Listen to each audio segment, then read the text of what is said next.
Ang pagboto ng yes ay hindi paghusga ng pagkakasala. Ito ang tanging naiiwan na paraan para mabigyan ng formal at maayos na venue sa Senado upang maipaliwanag ang panig at mailabas ang buong katotohanan sa mga isyu ng SALN na karugtong sa mga isyu ng AMLAC at bank accounts. Honorable Tobias Toby Tiangco, Lone District, Navotas is hereby recognized.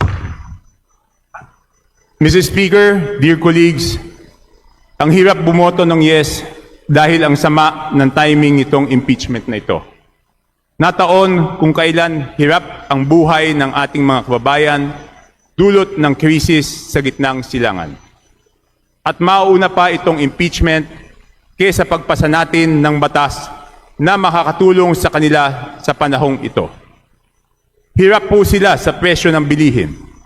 Ang impeachment na ito ay hindi makakatulong na maibsan ang kanilang kahirapan.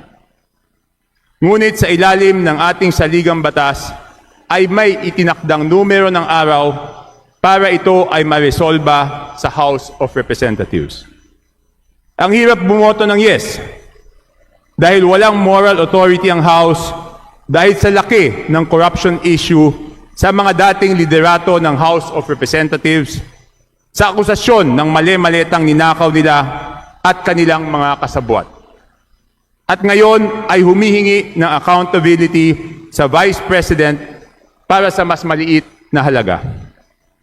Ngunit sa ilalim ng ating saligang batas, ang responsibilidad ng pag-initiate ng impeachment at pagdesisyon ng probable cause ay eksklusibong kapangyarihan ng House of Representatives nang walang anumang kondisyon.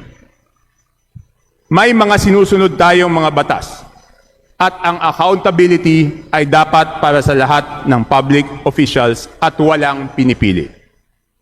Kahit di hamak na mas malaki ang kontrobersya sa korupsyon na kinasasangkutan ng dating liderato ng House of Representatives at hanggang ngayon ay wala pang nakukulong at mas maliit ang pinag-uusapang halaga sa kay Vice President Sara Duterte ay hindi pwedeng maging dahilan na unahin muna ang mas malaki at huwag munang pag-usapan ang mas maliit na halaga. May mga tatong din sa naging proseso at sa pagkalap ng ebidensya. Gayunpaman, lumitaw ang issue ng SALN, partikular sa hindi pagdedeklara ng cash on hand, na nananatiling kailangang malinawan at ipagpaliwanag sa tamang forum.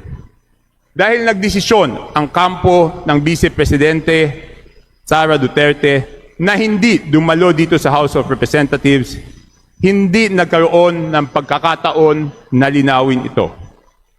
Ang pagboto ng yes ay hindi paghusga ng pagkakasala.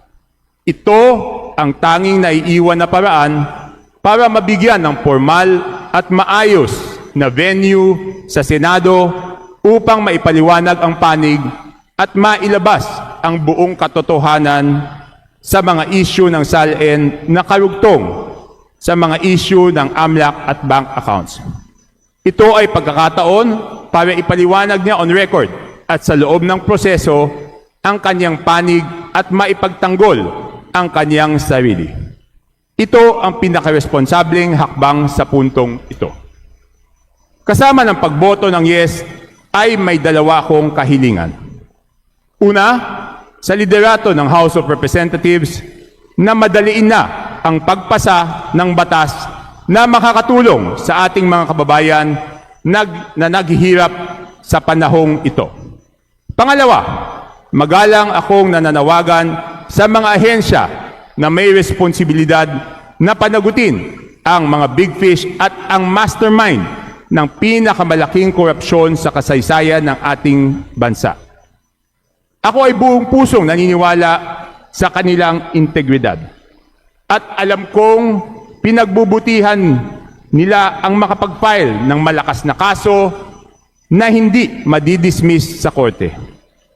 Ngunit medyo naiinip na po ang ating mga kababayan. Sana po ay may paraan na mas mapabilis ang pag-usad ng mga kaso para ipakitang walang double standard sa accountability.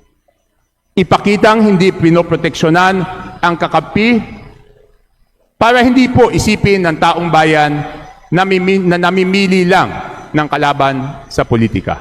Maraming salamat po.